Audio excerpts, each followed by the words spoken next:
¿Qué tal, Esteban? Te pido por favor que lo sigas haciendo. Ya lo sé, me lo marcaste muchas veces. Por eso tuteo, no es un tema de falta de respeto a la investidura presidencial. Pero ¿desde cuándo, digamos, o sea, tutear a alguien fue una falta de respeto? No, para mí no. Para mí la falta de respeto es mentir, calumniar, injuriar, ensuciar gente. Y lo puedes hacer con mucho respeto, ¿eh? Con un lenguaje florido, pulcro y faltar el respeto de manera brutal y ser profundamente violento, aún usando palabras suaves y lindas. Te juro que iba a empezar la entrevista por otro lado, pero ya que me abriste la puerta con eso, y hoy escribiste un comentario muy fuerte en Twitter que dice periodistas, y ayer en una entrevista en Estados Unidos también fuiste muy duro. No, yo no fui duro. A ver. Yo fui sincero y yo describo cuál es mi experiencia sobre gran parte del periodismo. Y de hecho el tuit arranca haciendo referencia a gran parte del periodismo. Es decir, con lo cual, el que se siente aludido, problema de él. Desde mi punto de vista, gran parte del periodismo le gusta el boxeo de muy alta violencia, pero llegando a niveles de violencia enorme, pero con la situación particular de que el contrario tiene que estar atado de pies y manos. De modo tal que el periodista puede golpear con toda la violencia que quiera, se puede hacer el Muhammad Ali, o Cassius Clay, según como quieran decirle, ¿sí? Y pegarle todo lo que quiera y hacerse el crack y todo. Bueno, esa situación lo que generó es que generó mucha, digamos, la gente ha sido muy golpeada y muy maltratada por el periodismo. Sin lugar a dudas, en mi caso, a mí me han hecho la campaña más sucia de la historia y mucha parte del periodismo ha sido cómplice de eso. Ha sido cómplice. Entonces, en ese sentido, una de las cosas maravillosas ¿Cómplice qué es? En el ataque, decís vos. Obviamente, claro, se han prestado a hacer ese ataque. Y muchos lo han hecho por dinero, obviamente, y otros por favores políticos.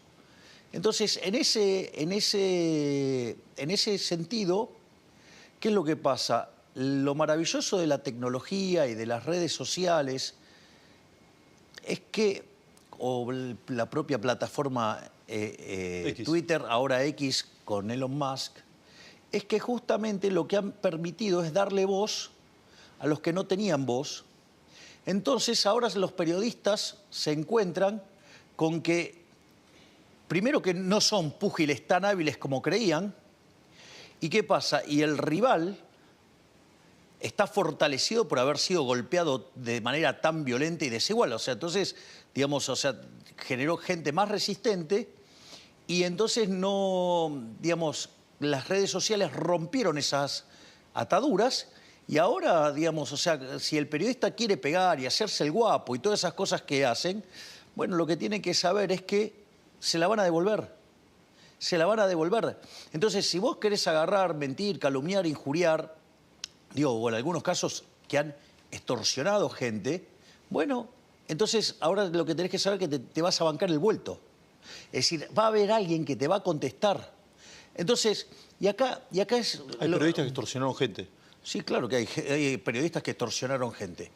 Digamos, básicamente te tiraban una carpeta y te decían, bueno, vos o le dabas plata para que calle o te carpeteaban. Y el punto es que la carpeta era mentira. Y le decías que era mentira y aún así no les importaba. Entiendo que eso debe ser la excepción, no la regla. Y, digamos, algunos periodistas con mucho prestigio hacían eso.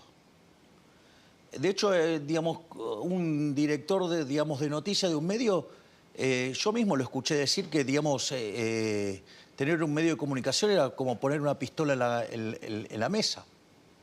O sea, y que si vos no le ponías la plata que quería, te disparaba en la cabeza. Te tengo que preguntar quién, soy periodista. No, digamos, o sea, averigualo, pero es en algún lugar donde vos trabajaste.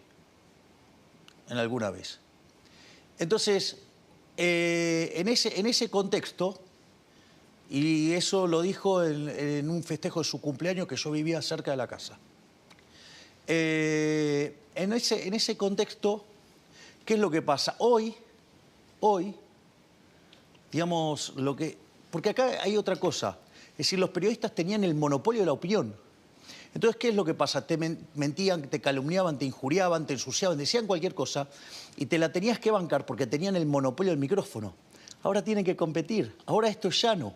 Es decir, ¿por qué la gran mayoría de los periodistas que están sucios y que son de lo más roñoso y más basura odian Twitter, odian X? Porque ahora, cuando mienten, quedan expuestos automáticamente. Dame un segundo. Sí. El archivo es instantáneo. Esto es muy interesante porque antes te la tenías que callar, ahora se la podés devolver. Es decir, una de las cosas que a mí me pasa es, vos querés mentir, ahora, bancate porque yo te voy a contestar. Es decir, yo no me voy a quedar callado. Y acá hay otro tema más. El periodismo a mí me parece una de las actividades más nobles de todas. Pero esencialmente, ¿quién es la estrella en el periodismo? La noticia. El periodismo de opinión hizo que algunas personas, que son como una suerte de océano con 1 centímetro de profundidad, se creyeron que eran, digamos, dioses y que vos no lo podías tocar y que además, si querían, te estropeaban la vida. Entonces, en ese sentido, yo te digo, mirá, la realidad es que para hacer periodismo de opinión, ahí hay algún problema. Porque vos te vas a poner a opinar de temas que no sabés y puede ser que cuando te toca la vuelta, te sacudan. Entonces, vos querés, por ejemplo, querés ponerte, yo los veo, opinar de economía, y son brutos, dicen cosas que son verdaderamente barbaridades. Entonces, bueno, voy y le contesto. O a veces mienten descaradamente. Es decir, yo... ¿A vos te gusta el dato falso o la opinión contraria? ¿Qué es lo que te molesta? No, a mí lo que me molesta es la mentira. Digamos, a vos te... No que te cuestionen. No, pero eso, es más, a vos te consta porque hay algunos compañeros tuyos de La Nación Más que me han hecho cuestionamientos y yo los he llamado para darle las gracias. Lo sé. Y además, cuando me hicieron el punto, a los 30 minutos el problema lo había arreglado. Sí. Entonces, a mí no me molesta. Hay un compañero de laburo que cuestionó una medida tuya y vos la cambiaste en virtud de esa crítica. Claro, pero a ver, porque ¿qué es lo que sucede? Mira, yo siempre cuento un caso que es maravilloso, que es el de Sebastián Battaglia en la final contra el Milan. O sea, Boca va a definición por penales y Battaglia, gran jugador, erra el penal.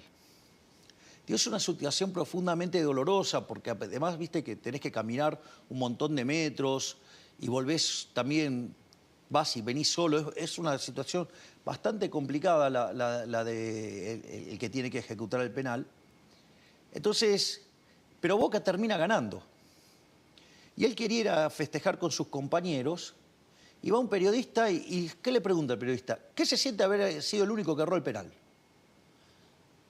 Entonces, Battaglia, la verdad es que admirable, con una gran sabiduría le dice, ¿vos pateaste alguna vez un penal en una final del mundo? No, nunca. Bueno, yo te voy a contar, los penales lo erran los que patean, los que no patean no erran penales. Y se fue a festejar. Entonces, este es un gobierno que hace muchas cosas. Cuando vos haces muchas cosas... Erra penales también. Y a veces la tirás a la tribuna, ¿qué le vas a hacer? O sea, son cosas que pasan. ¿Hiciste más goles o tiraste más a la tribuna? Me parece que nosotros estamos ganando por una goleada nunca vista en la historia de la humanidad. Fíjate esto. Nosotros asumimos con un déficit consolidado de 15 puntos del PBI. 5 en el Tesoro, 10 en el Banco Central. Eso estaba generando un descontrol inflacionario, que de hecho la inflación mayorista en el mes de diciembre fue 54%. Algo que si vos lo anualizaste da 17.000%. Además teníamos un desequilibrio monetario equivalente 2 veces al del Rodrigazo. El Rodrigazo fue en el gobierno de María Estela Martínez de Perón, digamos, se libera el mercado de cambios porque habían fijado precio y financiaban déficit fiscal con emisión monetaria, una atrocidad monstruosa, y que multiplicó la inflación por 6, la llevó de 30 al 180%, y quintuplicó la pobreza de 5 a 25, o sea, una cosa verdaderamente aberrante. Bueno, nosotros teníamos el doble de desequilibrio que eso. Después, por ejemplo, teníamos una situación de desequilibrio en el balance del Banco Central que era peor que la hiper de Alfonsín, la previa.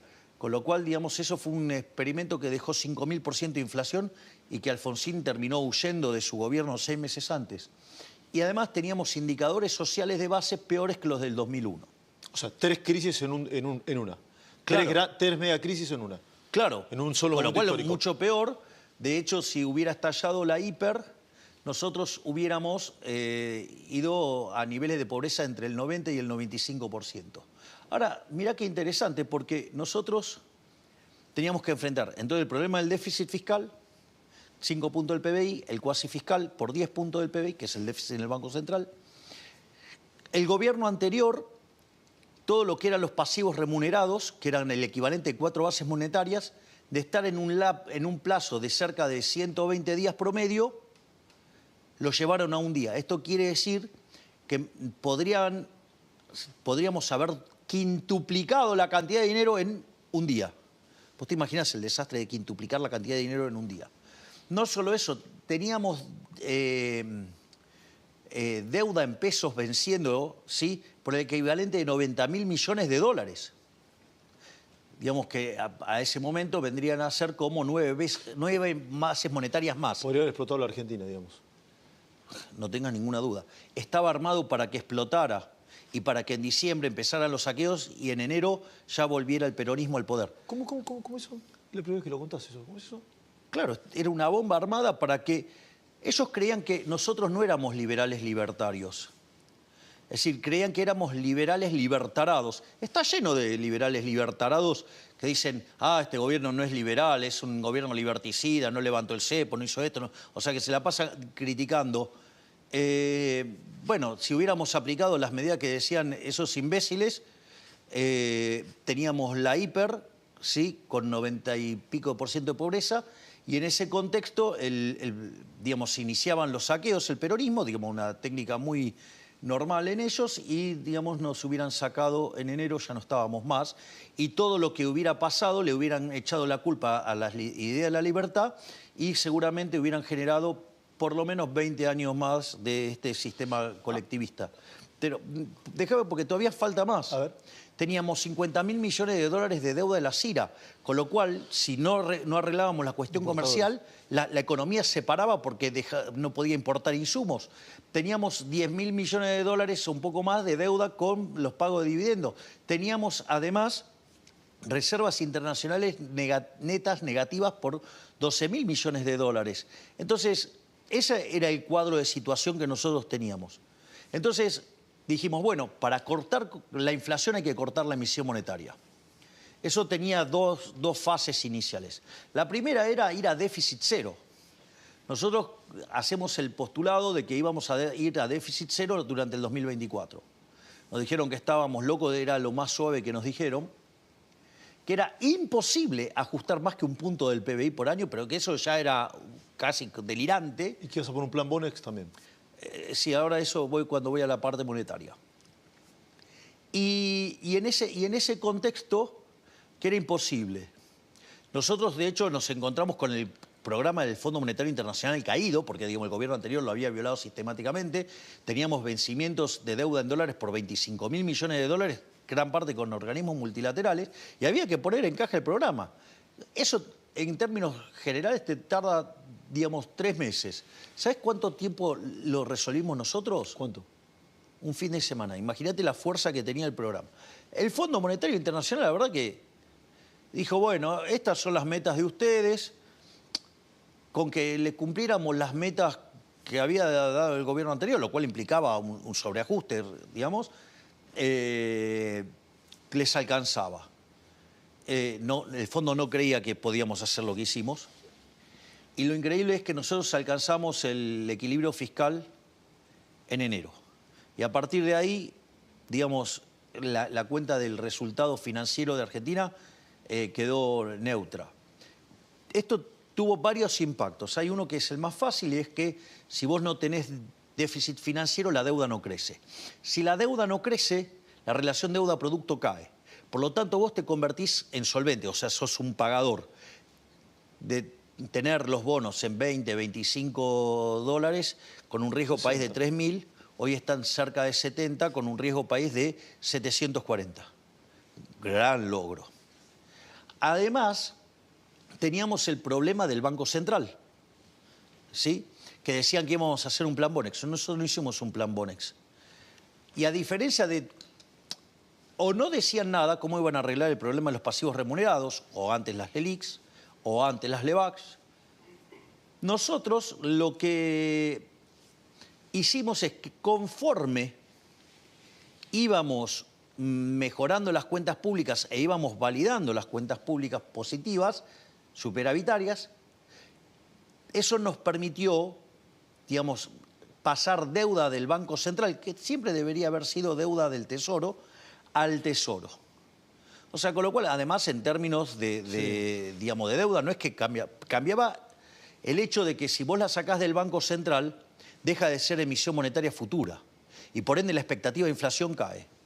Bueno, ese trabajo que la verdad es que no sabíamos cuánto tiempo iba a demandar, porque eran 4 bases monetarias que había que sacar, era un tema bastante complejo. La verdad es que no sabíamos cuánto tiempo íbamos a demandar, porque eso además, nosotros como no lo hicimos con un plan Bonex, lo hicimos de manera voluntaria, no sabíamos cuánto iba a tardar. ¿El resultado fue antes del que esperabas? Muchísimo antes, lo resolvimos en 6 meses. Entonces, ¿qué es lo que pasa? Y eso lo que hizo es, frenaste el mecanismo de emisión por déficit fiscal, frenaste el mecanismo de emisión endógena, digamos, por el cuasi fiscal. Nosotros, digamos, diseñamos el crawling peg, que eso también fue muy importante, porque cuando nosotros teníamos que mirar el salto cambiario, porque no podíamos sacar el cepo, porque teníamos un montón de problemas en el balance del Banco Central de stocks. Sí, ¿y ahora lo puedes sacar? Ahora voy a decirte bajo qué condiciones lo voy a sacar. Sacar lo voy a sacar. ¿El año que viene? Sacar lo voy a sacar. Pero yo te voy a dar las condiciones. Esto es lo mismo que yo decía con el tema de los pasivos remunerados. Daba las condiciones bajo las cuales los íbamos a sacar. Porque como nosotros creemos en la libertad, digamos, esto es un proceso de mercado y se tiene que resolver voluntariamente por los individuos. Entonces, conforme nosotros fuimos solidificando nuestra posición fiscal, fue posible pasar la deuda desde el Banco Central al Tesoro Nacional. Como además hicimos un salto cambiario, achicamos el exceso de oferta de divisas. Todos decían, no, 600, o sea, y nosotros agarramos y dijimos, no, vamos a tratar de minimizar la brecha. Con lo cual achicamos el exceso de demanda de divisas, con lo cual achicamos el exceso de oferta en el resto de la economía. Por ende, digamos, cayó menos la actividad, cayó menos el empleo, cayeron menos los salarios reales y hubo menos pobres e indigentes de los que podría haber habido. Eso también fue una cuestión de estrategia y de diseño. Entonces, en 6 meses limpiamos la hoja del Banco Central. Esto es un milagro. O sea que en 6 meses Argentina hizo un ajuste fiscal de 15 puntos del PBI. Eso no existe en la historia de la humanidad que haya alguien hecho eso. No solo por la magnitud, que no es replicable, sino en la cantidad de tiempo. ¿Me pones un poquito ahí, Javi? No, pero quiero terminar de contar de estas cosas porque me parecen que son de una importancia que esto la gente lo tiene que saber, porque digamos, o sea, iba a ocurrir un cataclismo y acá no ocurrió ese cataclismo. Entonces, digo, la gente tiene que tener conciencia de lo que recibimos, porque hoy el caso argentino se estudia en todo el mundo de lo que hicimos. De hecho, te cuento algo, Thomas Sargent, Premio Nobel de Economía, especialista en hiperinflaciones, pidió verme, el 10 de diciembre viene a verme Thomas Sargent. Hoy me pasó, digamos, una captura de pantalla, Agustín Echevarne, del Premio Nobel de Economía Edmund Phelps, digamos, dedicándome un libro. O sea, y también he cosechado, digamos, palabras elogiosas de tipos como Robert Barro, o sea, que es profesor en Harvard con Sturzenegger. Entonces, por eso digo, o sea, mientras que acá, digo, siguen criticando y parece que estuviéramos en el medio de la Segunda Guerra Mundial, sucede que en el mundo, digamos, reconocen nuestros logros de manera impresionante.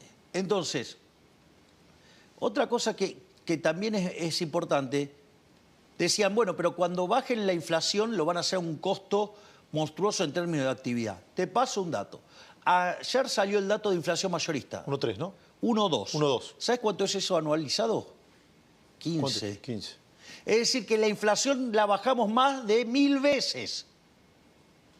¿Te das cuenta, no? O sea, de 17.000 a 15. Vos me podés decir, no, bueno, pero eso no le importa a la gente. A la gente le importa la inflación consumidor. La inflación consumidor fue 2,7. Ahora, sucede que nosotros tenemos el crawling peg y tenemos la inflación internacional. Eso te da una inflación inducida de más o menos del 2,5 mensual. Con lo cual, la verdadera inflación es 0,2.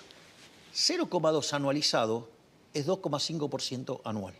Es decir, te das cuenta que estamos llevando a la inflación a niveles que oscilan entre el 2,5 y el 15. Ah, que la inflación deje de ser noticia, digamos. Claro, exacto. Ahora, ¿qué era lo que nos decían? Bueno, pero esto va a ser en términos, va a tener un costo en términos de actividad monstruoso y entonces, digamos, va a explotar la pobreza y la indigencia. Esto también es muy interesante.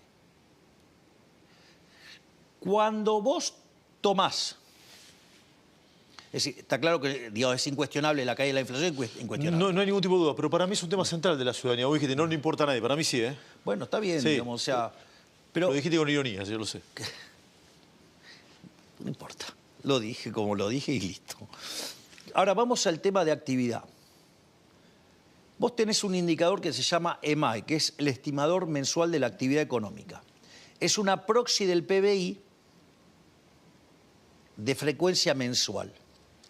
Cuando vos empezás a mirar, si vos querés ver claramente qué pasó, tendrías que ver en cuánto estaba el EMAE en diciembre y cuánto está ahora. ¿Cuánto estaba en diciembre? Dios, si lo querés en nivel es 142,6 u 8. Que es digamos, no tiene sentido digamos, mirarlo en nivel, pero digamos, Sí. es un índice. Que cuando vos tomás el dato desestacionalizado de agosto,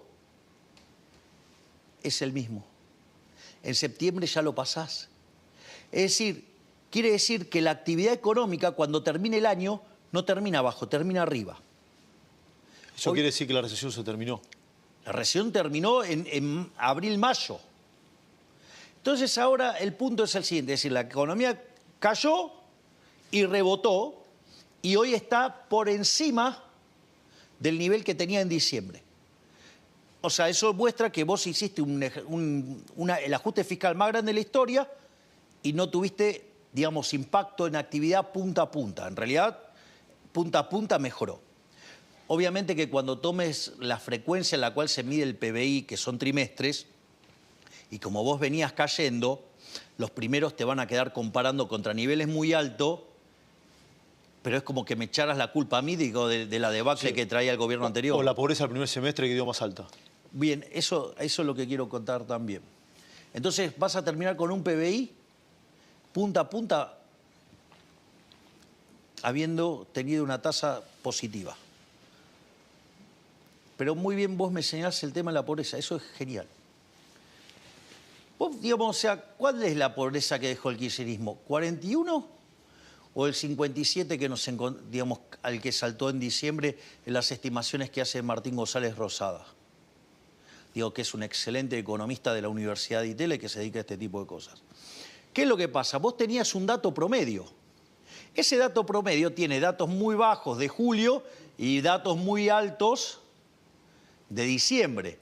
Entonces te está mostrando un número falso en términos estadísticos porque si la serie viene creciendo, el promedio subestima lo malo de la serie. ¿Hasta ahí vamos? Sí. Después hay otro problema que es el efecto del sinceramiento. ¿Te consta que había controles de precios en el gobierno anterior? Sí, claramente. Bien. Y te consta que las... Cuidados. Claro, exacto. Y te consta que las góndolas estaban desabastecidas. Sí, no había oferta. Bien, exacto. Esto es muy importante. Porque esto explica por qué salta... Yo te hago una pregunta, y lo voy a poner así muy grosero. Esteban, te doy 10 millones de dólares, ¿cómo te sentís? Y mejor que ahora, probablemente. Bueno, ahora te digo, bueno, yo te doy esos 10 millones de dólares, pero vos vas a estar solo en una isla como Robinson Crusoe. Me prefiero estar donde estoy ahora, sin los 10 millones de dólares. ¿Te das cuenta? ¿Qué pasa? Argentina mide la pobreza por línea de ingreso. O sea, y en realidad vos computás una canasta, la básica alimentaria para la línea de indigencia y la básica total, que es una combinación lineal de de indigencia, digamos, o la alimentaria, y eso, digamos, por algo que se llama coeficiente de Engel, y te da la canasta básica total, y eso es los ingresos que vos necesitas tener para no caer en la pobreza. no caer en la pobreza. ¿Qué es lo que pasa? Y esto, cuando vos tenés controles de precios, los precios que controlan, ¿cuáles son? Los que entran... Los que están controlados, los de la lista. Los que entran en las canastas, claro. Entonces, además la tenés subdeclarada. Pero no porque, digamos, es un problema el INDEC. Es un problema, digo, que el que hace la política económica lo hace a propósito. Es un mentiroso. Si los controles de precios los funcionaron nunca en la historia. Es el INDEC de Moreno, digamos. No necesitas el INDEC de Moreno. Digamos, pero el ministro de Economía te lo hace sabiendo, digamos, cuáles son los productos que están en la canasta, y entonces te miente la canasta. Ahora, ¿cuál es el problema? Que como vos tenías inflación creciente, o sea, déficit fiscal, lo financiabas con una emisión monetaria, ¿sabes cuánto emitió el gobierno anterior para pagar déficit el año pasado? ¿Cuánto? 13 puntos del PBI, la base era 2,5. Listo, ya está, ¿me entendés? Que tenías un desastre. ¿Para vos eso es un delito, Javier? Hoy, para mí sí, pero no está, el Código Penal no lo dice, tipificado, claro, digamos, como delito. El Código Penal no lo dice. Claro, exacto. Para mí emitir dinero es un delito, pero digo, porque es una falsificación. Pero no importa, o sea, eso es una discusión, si vos querés, en otro plano. Pero volvamos al tema del cómputo de la pobreza. Entonces, ahora vos tenías esos pesos. Esos pesos decían que vos podías comprar esa canasta. Ahora la pregunta es, si ibas al supermercado y estaban los bienes. Algunos no. La gran mayoría Los precios cuidados no estaban. Por eso, la gran mayoría no estaban. Quiere decir que vos tenías un indicador de pobreza que ya tenía el problema que traía el rezago y tenía el problema que además los productos no estaban en la góndola. ¿Y hoy eso está bajando, Javier, o no? Pará, porque esto es importante. Porque digo, parece que digamos, el tipo que se sinceró y empezó a hacer la cosa bien es un idiota. Porque entonces vos sinceraste la cosa y pasaste de 41 a 57. ¿Pero qué sos? ¿Idiota? ¿Te haces? ¿Cómo ahora estás haciendo la cosa bien y la pobreza es mayor? Y porque ahora suponete lo siguiente. A esos precios no hay producto. No hay producto. Es como el ejemplo, viste, que usa de Pablo del bazar. Sí. Va una persona al bazar, digamos, pide, le dice, ¿cuánto está ese jarrón? Le dice, bueno, 1 millón de pesos. ¿Cómo 1 millón de pesos si enfrente está 200.000 pesos? Bueno, vaya, compre enfrente. No es más. Bueno, acá cuando la llama tampoco, también va a valer 200.000. Entonces, ¿qué pasa? Frente a esa situación, los precios en rigor son infinitos, porque vos te vas a morir de hambre. Porque sí, muy lindo la estadística que computás, pero vos no comés estadística, vos comés producto de verdad. Y vos necesitas que los productos aparezcan. ¿Cómo aparecen? Y normalizando los precios. Cuando normalizás los precios, estadísticamente te lo registra. Y eso hace que te sincere el nivel de pobreza que había. Entonces te salta a 57%. ¿Sabes cuánto es hoy el nivel de pobreza acorde a las estimaciones de Martín González Rosada? ¿Cuánto? 46. Vos te das cuenta, la bajamos 11 puntos. ¿Bajaste la pobreza 11 puntos? Bajamos la pobreza en 9 meses en 11 puntos. Sí. A ver, Javier... 9, 10 meses. Sí. 11 puntos. Digo, vos te das cuenta, sí, ¿no? Digamos, de lo que hicimos. O sea, estamos destruyendo la inflación. No sufrimos en actividad, no sufrimos en empleo. Los salarios reales están por encima de lo que teníamos cuando asumimos. ¿Vos sabés cuánto era el salario básico promedio, digamos, formal, ¿cuánto? Antes de que asumimos? $300. ¿Sabés cuánto es hoy? ¿Cuánto? 1.100. ¿Cómo? ¡Hey! Venía a hablarme de recuperación. Bueno, hoy el dólar está abajo del que asumimos, porque cuando asumimos estaba en 1.300, hoy está a menos de 1.100. Sí, a ver, porque quiero seguir con esto en la economía, que es súper interesante. Te subestimaron como candidato. Esto es un dato, ni siquiera es mi opinión. Te subestimaron. La política tradicional te subestimó. Muchos de mis colegas, buena gente, te subestimaron también. Y muchos lo han dicho, lo subestimamos como candidato. ¿Te subestimaron como presidente también o no? No lo sé, yo trabajo y listo, a mí no me importa. Digo, si yo me hubiera comido las operaciones, las falsas encuestas, o me hubiera rendido ante los golpes que me pegaban los periodistas, porque los periodistas golpearon bien fuerte, hay algunos que jugaron activamente. Hay gente que se metió con mi mamá, con mi papá, con mi hermana, con mis hijos de 4 patas, es decir, con mi intimidad, se metieron con todo, no les importó nada.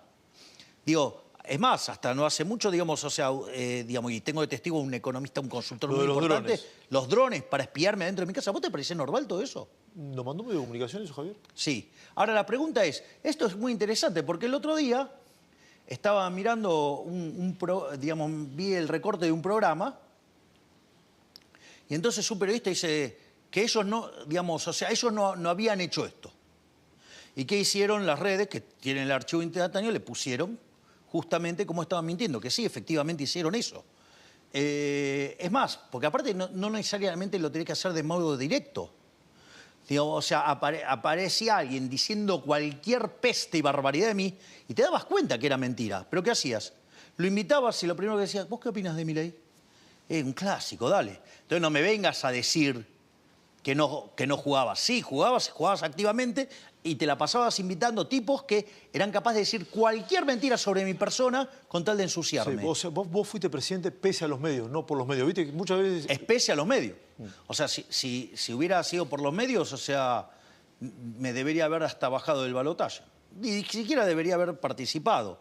De hecho, lo que decían es que con dificultad que no iba a poder armar estructura, nada, pero que pasaba las PASO y después nos caíamos en la general a niveles, digamos, del 2%. Iba a ser un fracaso rotundo. ¿Y ahora hay un cambio de era? Yo creo que hay un cambio de época porque la gente, digamos, se dio cuenta que es mejor que le digan una verdad dura antes que una mentira confortable. Cualquier analista político seguramente te diría, che, no te pelees con el periodismo porque no te conviene. Esa es una mirada tradicional y capaz que tenga razón, yo no lo sé. Yo te hago una pregunta. ¿Vos mirás eso? ¿Analizás eso? No, digo, estos tipos piensan todo mal. Digo, los voy a explicar. Te hago una pregunta. En el barrio tenés un matón que va y les cobra peaje a todo el mundo para hacer cosas y si no lo revienta a trompadas. ¿Qué te van a decir? No, con ese no te metas. Ah, o sea, tenés que ser esclavo.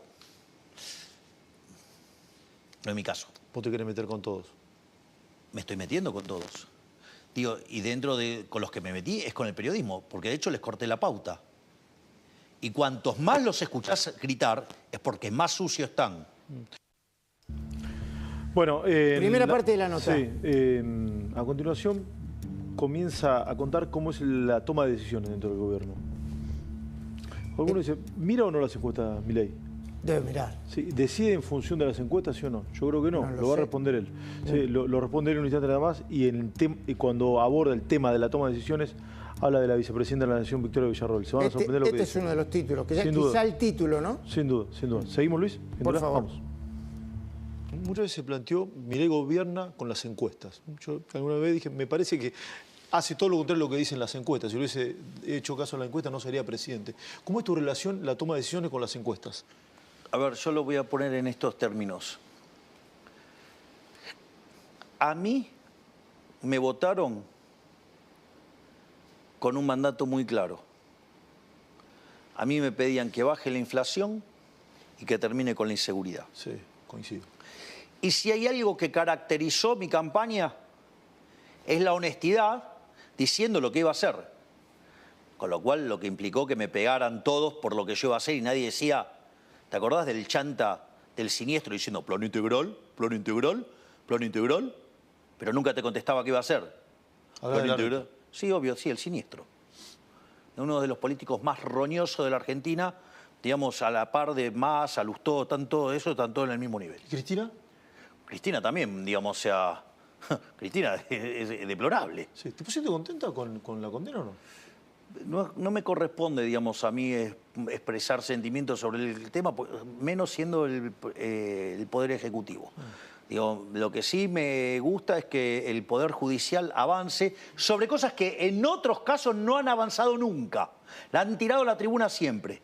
Y si hay algo que a mí me congratula es que durante este gobierno se condenó a Irán por los atentados que han cometido en Argentina y se ha condenado a Cristina Fernández de Kirchner. Viste que hay una discusión en Argentina si a este gobierno le conviene enfrentar o no a Cristina. No, pero quiero ir con el tema de las encuestas. Entonces, es más, yo fui muy claro en mi programa de gobierno. En lo económico, fíjate que yo iba con una motosierra. Sí. Digo, modelo que lo está copiando un tal Elon Musk. Elon Musk te copió la motosierra. De hecho, interactúo con él y con Habeck, no me sale bien ahora el nombre. Digamos, porque no es con quien yo interactúo con él. Y, digamos, con el modelo Sturzenegger para desregular. ¿Hablas con WhatsApp seguido con él? No es por WhatsApp, nosotros nos comunicamos directamente por el directo de Twitter, de X. Sí, porque ese, digamos, lo tiene todo el tiempo a mano. Entonces, básicamente, por un lado, la motosierra, el ajuste fiscal. Por otra parte, nosotros hablamos de competencia de monedas. Después le pusieron dolarización, pero siempre fue competencia de moneda. Hoy existe competencia de moneda. ¿Sabes que si vos quisieras hacer una transacción hoy en dólar, bueno, lo que quieras lo puedes hacer? Lo puedo hacer. Lo que quieras. Puedes hacer la moneda que se te dé la gana. Tema no menor. Con lo cual en eso también avanzamos. Pero no solo eso. Yo dije que el que las hace las paga. Digamos, terminamos con los piquetes, no hay más piquetes en la Argentina. Eso es cierto. Dijimos que íbamos a terminar con los gerentes de la pobreza, terminamos con los gerentes de la pobreza.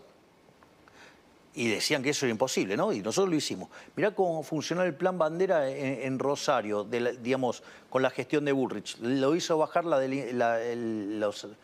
asesinatos 90%.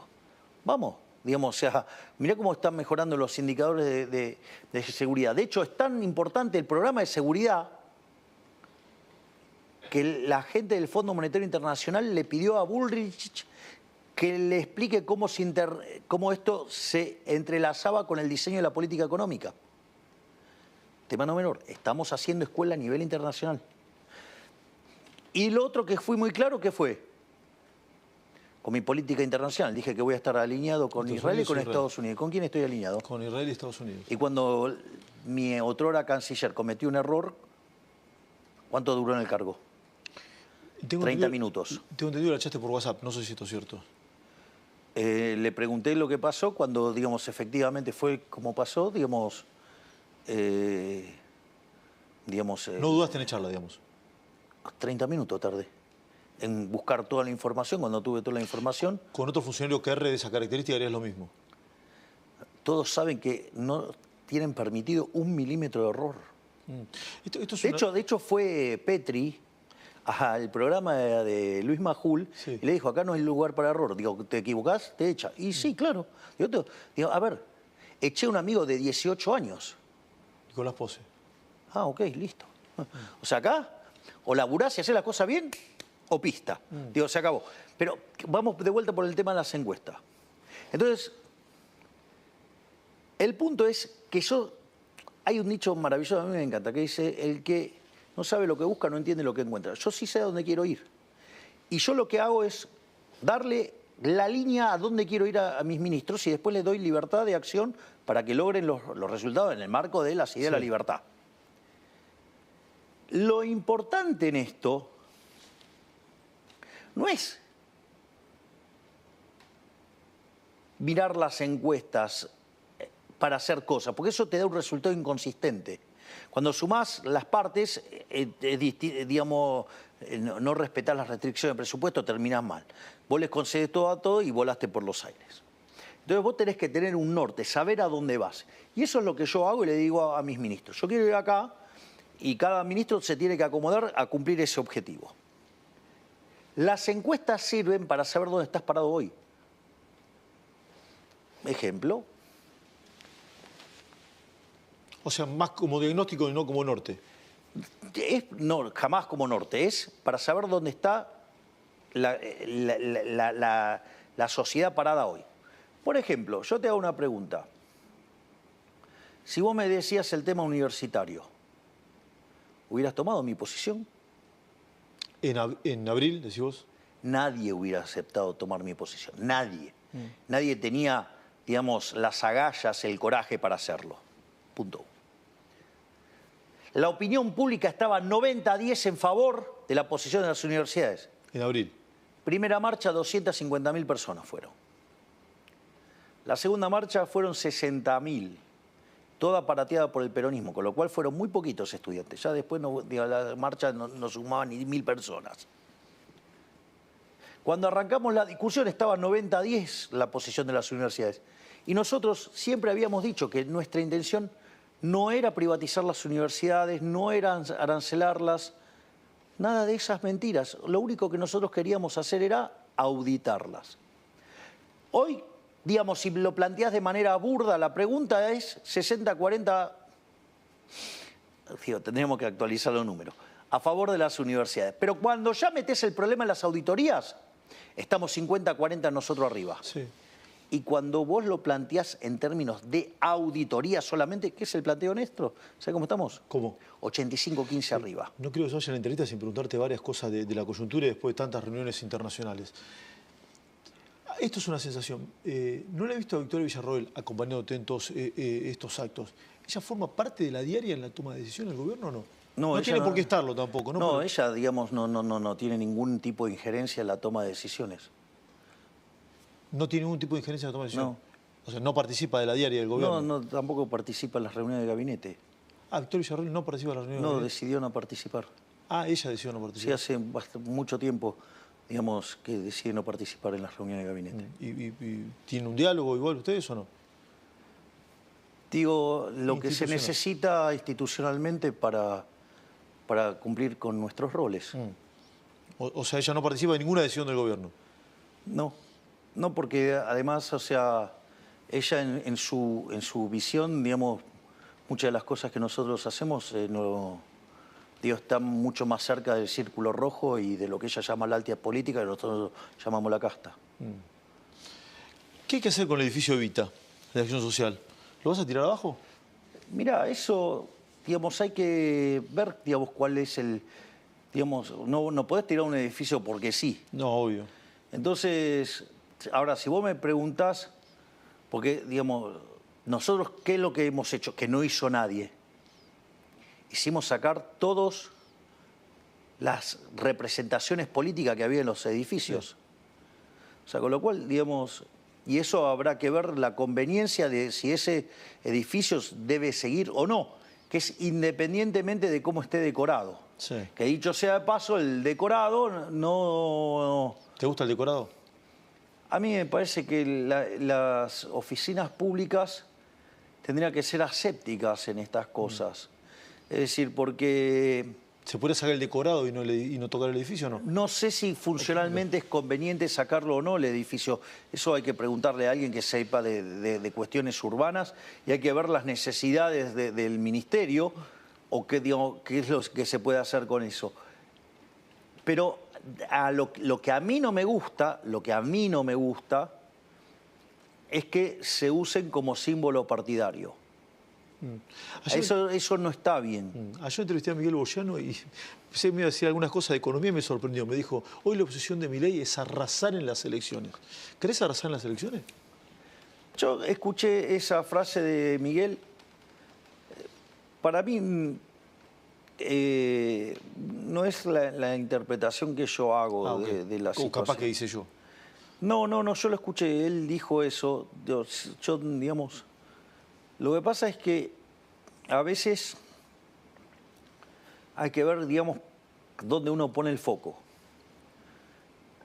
Yo lo que digo es, vos querés hacer una reforma que sea exitosa. Digo, que saque a los argentinos de la miseria a la que han sido sometidos durante los últimos 100 años. Nosotros estamos logrando un montón de éxitos en lo coyuntural, ya sea en nuestra política económica, en nuestra política de seguridad, en nuestra política social, digamos, y en nuestra política exterior. Eso es indudable, los logros, digo, solo un necio lo puede negar. Ahora, dicho esto, hay una parte que es una agenda de largo plazo. La reforma estructural más grande de la Argentina la hizo Menem. Nosotros hicimos una reforma estructural 8 veces más grande que la de Menem, en 6 meses, con 15% de la Cámara de Diputados y 10% de la Cámara de Senadores. Obviamente que tengo un agradecimiento y una gratitud enorme hacia el resto de los aliados políticos que acompañaron, digamos, este movimiento en favor del cambio. O sea, con lo cual además tengo muchísima gratitud hacia todos esos bloques que han acompañado y que no solo han acompañado esa reforma, sino que además han defendido los vetos que defendían el equilibrio fiscal. Porque vos hoy ves la actividad que está volando, pero la contracara de eso es que vos desplomaste el riesgo país. Y el riesgo país se desplomó después de esos dos vetos. Sí. Entonces, todas esas personas que han cuestionado a nuestros aliados, bueno, yo quiero dar mi agradecimiento a nuestros aliados, porque gracias a ellos estamos derrumbando el riesgo país, la economía está creciendo fuertemente, el empleo está creciendo, digamos, y además, o sea, está estabilizado el mercado de cambios, la bolsa argentina es la que más subió en el mundo, que subió 130%, y no solo eso, sino que además, digamos, estamos bajando la pobreza sustancialmente. ¿Todos juntos en las elecciones con el PRO?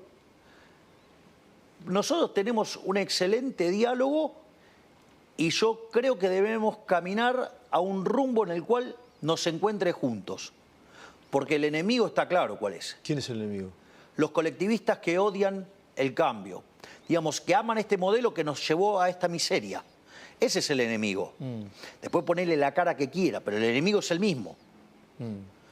Digo, puede tener la cara de Néstor Kirchner, la de Cristina Fernández Kirchner, la de Alberto Fernández, la de Massa, digo, o cualquiera de esos colectivistas que nos han destrozado la vida.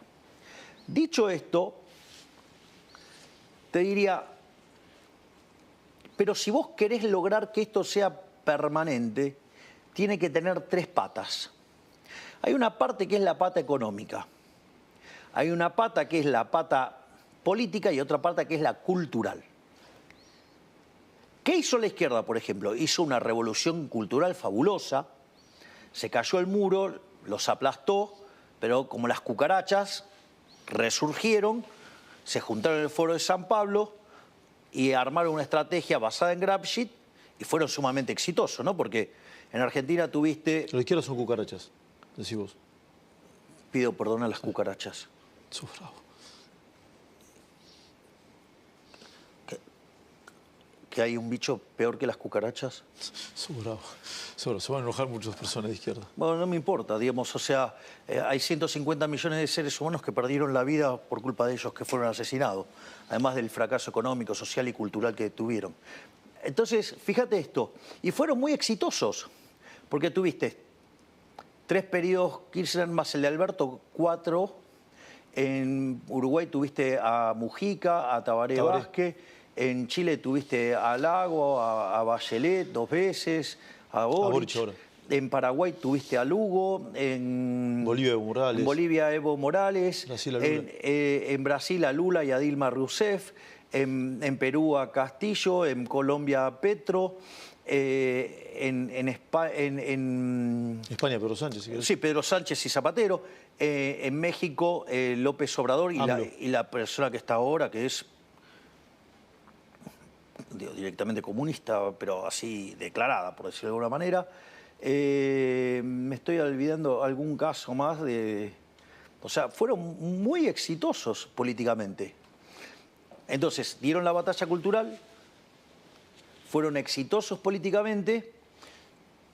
En Venezuela, vamos. Sí, sí, Venezuela. Bueno, digamos, Chávez y Maduro. Sí, hay 3 dictaduras ya, Venezuela, Nicaragua y Cuba. No. Entonces, fíjate esto. Fueron muy exitosos en lo cultural, en lo político, pero un desastre en lo económico y se están cayendo a pedazos, y eso pasa también con el wokismo a nivel mundial, básicamente porque no le funciona la economía. Ahora, nosotros sí tenemos el modelo económico correcto, que es un modelo exitoso. Si vos creés que esta reforma tiene que ser permanente y para eso tenés que ganar las legislativas. Ahora, pero por eso, vos tenés el modelo y la verdad, digamos, estamos probando que funciona. ¿Sí o no? Estamos probando que funciona, digamos... Economistas de los más prestigiosos del mundo, digamos, o sea, validan esto. Digamos, tengo una lista enorme, digamos, de economistas que me quieren ver. Digo, no puedo ver todo porque, digo, no me da la agenda. Me encantaría, pero no me da la agenda. Es lo mismo que cuando voy a estos foros internacionales. Digo, tendría que chequearlo con Gerardo, pero había como... Gerardo Huarte, ¿no? Sí, entre 50 y 70 pedidos de bilaterales, o sea, no me da, no me da el lomo para Hace un año en las eso. elecciones, ¿te imaginabas eso o no? Hablar con Donald Trump, hablar con Elon Musk. Digo, no, la verdad que no. Digo, después si querés hablamos de esas cosas, pero quiero seguir con esto de cómo es la batalla. Entonces, ok, la economía va bien. Ahora, otra cosa que vos necesitas es tener un brazo político. Vos sabés lo que cuesta armar un partido en Argentina. Sí. O sea, de hecho, el Partido Libertario estuvo un montón de tiempo para ver si podía armar un partido. Antes habían hecho el Liberal Libertario y no pasó. Hay un montón de experimentos fallidos que si no tenían combustible de gobiernos que querían crear falsa competencia, no lo sacaban. Digo, se te caían las afiliaciones, te impugnaban, digo, todo y nunca sacaba su partido. Mi hermana, la supuesta repostera, o pastelera, no sé cómo le dicen. Repostera. Repostera. Como si eso fuera un delito. Y que no sabe nada de política, en 6 meses armó un partido. Creo que hoy sale la legalización del partido a nivel nacional, tengo entendido. ¿Qué me contás? Digo, mirá dónde nos puso la repostera. Porque sin mi hermana... ¿La ves candidata a tu hermana? No sé, es un problema de ellos, hablarla con ella. Digamos, porque yo para hacer este tipo de previsiones no soy mandado a hacer, porque yo te recuerdo... Yo le pregunté y en off me dijo que no, pero... No, yo te voy a contar algo. Cuando en el año 2018, en New York City, Esper decide lanzarse como candidato presidencial, me agarró Alberto Venegas Linchijo, o sea, el prócer, y me dijo... Pero usted no se va a meter esto, mire que lo necesitamos en la batalla cultural. Dije, no, profe, ni en pedo. ¿De dónde estás parado acá? Digo, estamos en la Casa Rosada. Este es mi despacho. Digo, para los que no saben, este es mi despacho, es donde laburo cuando vengo acá. Porque a mí me gusta laburar en Olivos. Porque salgo del dormitorio y me voy al escritorio y ya me pongo a laburar a las 7 de la mañana, ya estoy con el cuchillo entre los dientes, hasta las 11 de la noche no paro. Pero bueno, ese es un problema de... Todos los días toma decisiones. Todos los días. Pero fíjate, esto es interesante. Adorni me va a matar porque se hizo más larga la entrevista. No importa, digamos, o sea, después verás cómo la fraccionás. Sigue con trabajo Adorni igual, por las dudas. Adorni es un crack. Sí. Adorni es una de las grandes revelaciones. ¿Lo anoto como candidato o no? No sé, pregúntale, es un problema de él. Bueno. No, porque yo digo, ¿qué puedo decir? Si yo digo algo que decidí, estaba sobre mí mismo la decisión, dije ni en pedo y mirá dónde estoy. O sea, con lo cual, si no le pude pegar a la mía, menos le puedo pegar a la de mi hermana. Y tampoco le puedo pegar a la de Adorni. Entonces, armó el partido en 6 meses. Y lo otro que vos tenés que tener es la batalla cultural. Y nosotros lo que estamos haciendo es integrar esos 3 elementos. Porque si vos no haces la batalla cultural, te pasa lo que le pasó a Chile. Modelo exitoso, se los comió la izquierda con la estrategia Gramsci, se cayeron. Entonces, nosotros estamos trabajando en los 3 frentes activamente. Entonces, eso no quiere decir que yo estoy todo el tiempo pensando... No, digo, se llama división de trabajo, digamos, yo me encargo del ejecutivo que funcione, digamos, mi hermana se encarga de que el brazo político funcione y hay gente que se dedica a la batalla cultural. Tengo las últimas dos preguntas con un tema que es muy del círculo rojo y se comenta mucho, que es el tema de la Corte. ¿Te preocupa que la Corte quede de 3 miembros o no es un tema que te...? A ver, hay que ver si, digamos, puede... Es del círculo rojo y de la República, ¿no? Que quede claro, ¿no? No, está bien, yo entiendo eso. Lo que hay que ver es si, digamos, puede funcionar operativamente a la luz de los problemas que tiene Argentina. Por eso yo envié 2 pliegos y bueno, están ahí, digamos, están... No avanzan. Bueno, está bien, digamos, o sea, decisión del Senado. Si no avanza, ¿qué le vamos a hacer?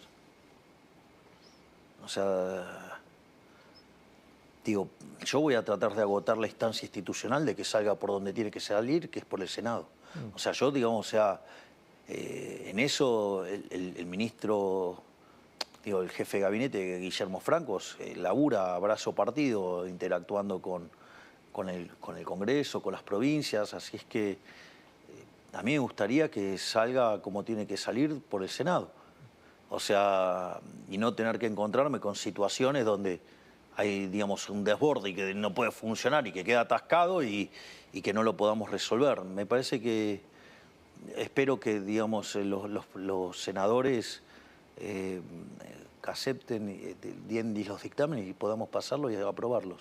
Hablaste del penal de Bataglia, que lo erró. ¿Cuál penal erraste en este año?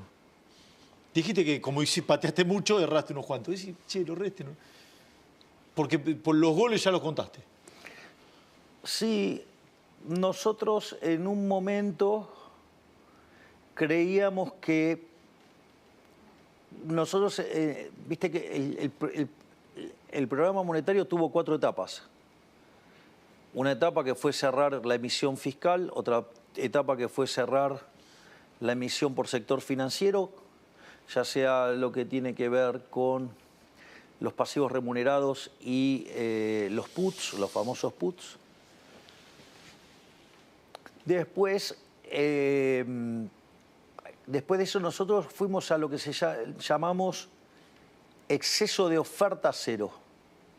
Es decir, solamente íbamos a emitir contrademanda de dinero. Eso significaba que podías emitir para comprar dólares.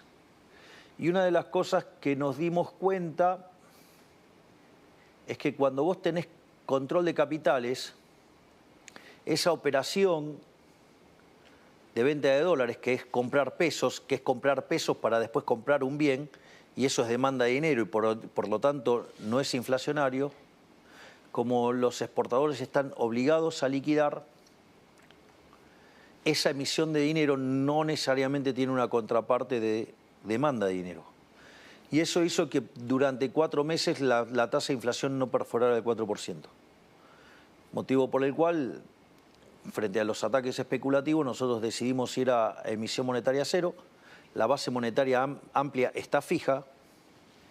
Entonces, y ahí están las condiciones para salir del cepo. Una es, la primera etapa, ahora necesitas que durante 3 meses tengamos una inflación al consumidor en torno al 2,5%. Una vez que pase eso, bajamos el crawling peg a 1% mensual. Hoy de 2. Bueno, por eso. Con lo cual, A mitad. digamos, si nosotros validamos 2 meses más con inflación del 2,5 y después vamos a inflación del 1,5, digamos, se termina el problema del crawling peg. Pero eso no es suficiente todavía. Tenemos que terminar de resolver el problema de los stocks.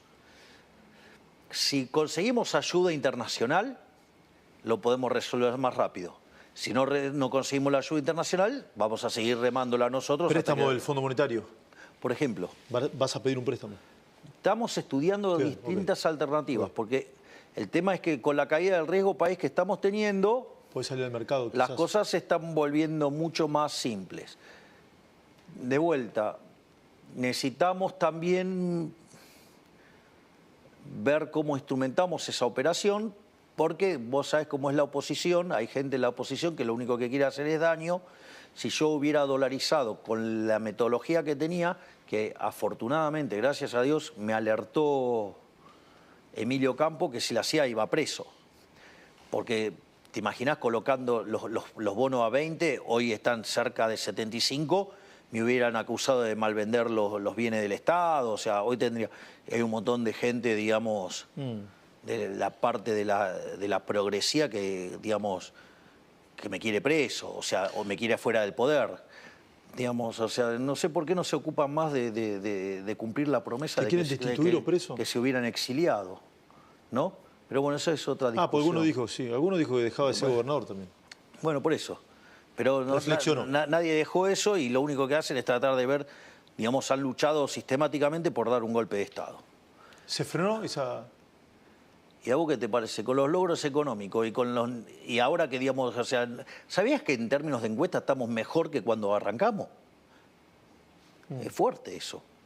Después de haber hecho el ajuste fiscal más grande de la historia argentina, después de haber tomado un montón de medidas impopulares. Sí. Por último, Javier, porque pasamos una hora de entrevista, la disfruté como todo y yo te súper agradezco. Yo te iba a pedir perdón. Todo te digo, ¿cómo vas a pedir perdón para mí eso? Nada, me gusta mucho. Además, entrevistar a un presidente de la Nación no es de todos los días. Y poca gente lo hace también. No te contesto porque si no, digamos, después te genero problemas.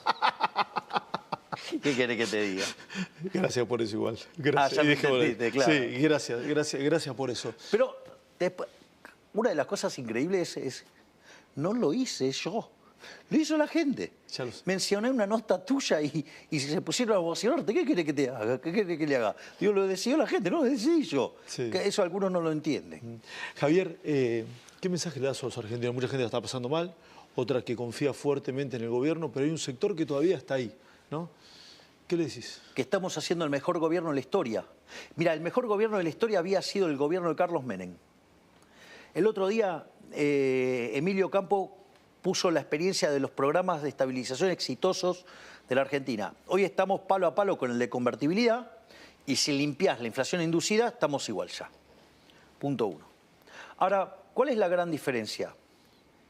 Que nosotros no venimos de una hiper. O sea, nosotros la evitamos la hiper. Cuando vos tenés una hiper, estabilizar después es muy fácil. Porque se destruyen todos los activos monetarios en términos reales. Entonces, digo, la mera recuperación de la demanda de dinero te saca. Punto 1. Punto 2, lo hicimos sin expropiaciones. Nosotros no hicimos un plan Bonex. Siempre respetamos a rajatabla el derecho de propiedad.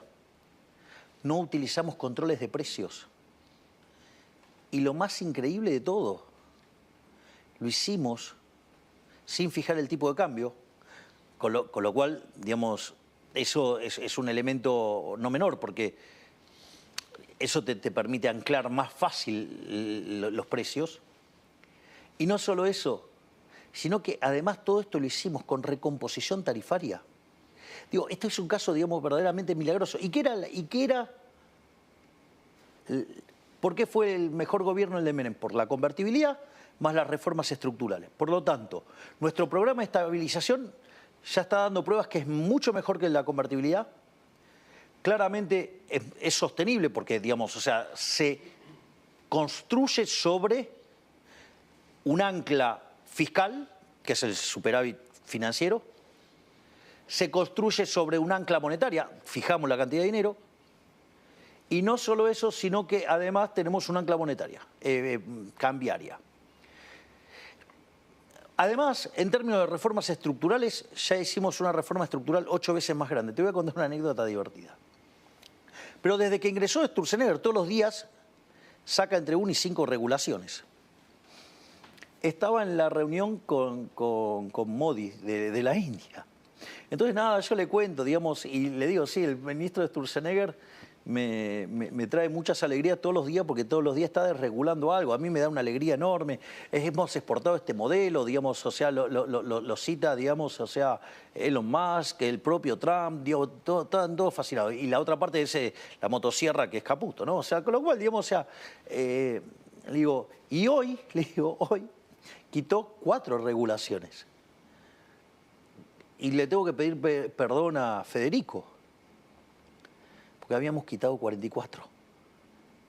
O sea, yo creo que no me lo dijo para que no estalle de alegría en el medio de la reunión, digo, sabiendo que yo llego a ver que sacamos 44 regulaciones, me ponía a saltar arriba de la mesa.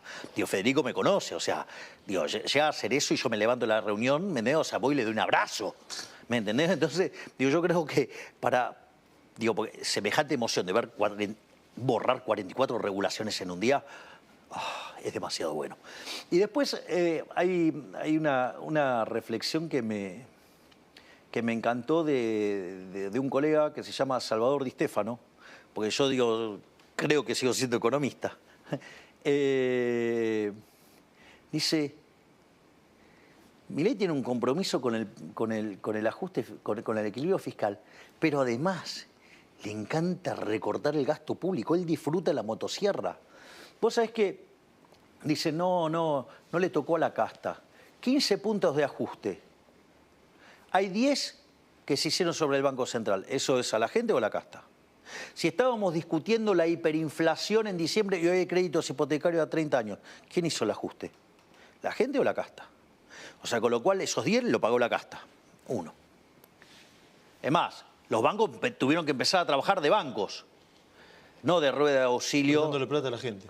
del Banco Central que financiaba el Tesoro, ¿no? Digamos.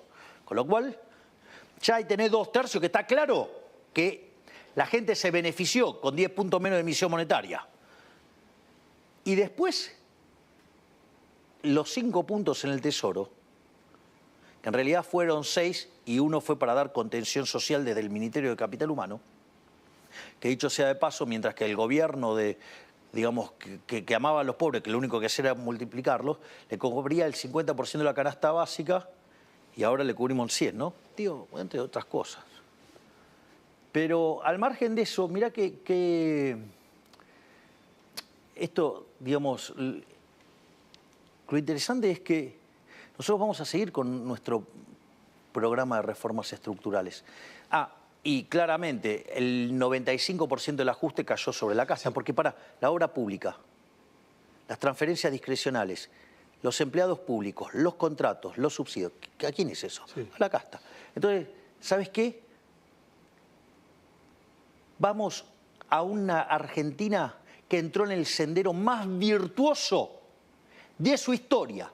Estamos haciendo el mejor gobierno de la historia, porque hoy le sacamos varios cuerpos al gobierno de Menem.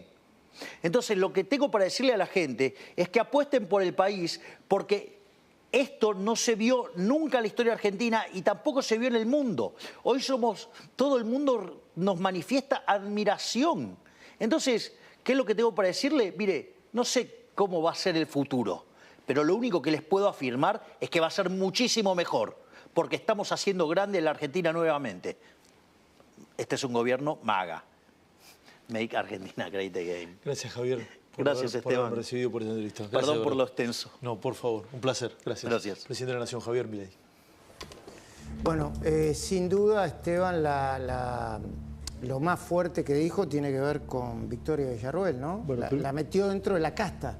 Sí, vos sabés que al momento que le hice la entrevista no había reparado lo de la casta. No lo había... no lo escuché, pero evidentemente no lo registré. Dijo palabra más, palabra menos. Piensa más cerca. Sí. Ahora lo vamos a repasar. Piensa más cerca del círculo rojo. Su pensamiento está más cerca del círculo, y que nosotros lo llamamos comúnmente a eso casta. Veámoslo para no decir cosas que no son. No le he visto a Victoria Villarroel acompañándote en todos estos actos. ¿Ella forma parte de la diaria en la toma de decisiones del gobierno o no? No tiene por qué estarlo tampoco, ¿no? No, ella, digamos, no tiene ningún tipo de injerencia en la toma de decisiones. ¿No tiene ningún tipo de injerencia en la toma de decisiones? No. O sea, no participa de la diaria del gobierno. No, tampoco participa en las reuniones de gabinete. Victoria Villarroel no participa en las reuniones de gabinete. No, decidió no participar. Ella decidió no participar. Sí, hace mucho tiempo, digamos, que decide no participar en las reuniones de gabinete. ¿Y tiene un diálogo igual ustedes o no? Digo, lo que se necesita institucionalmente para cumplir con nuestros roles. O sea, ella no participa de ninguna decisión del gobierno. No, porque además, o sea, ella en su visión, digamos, muchas de las cosas que nosotros hacemos está mucho más cerca del círculo rojo y de lo que ella llama la alta política, que nosotros llamamos la casta. Luis, querido, antes que nada, gracias a la gente.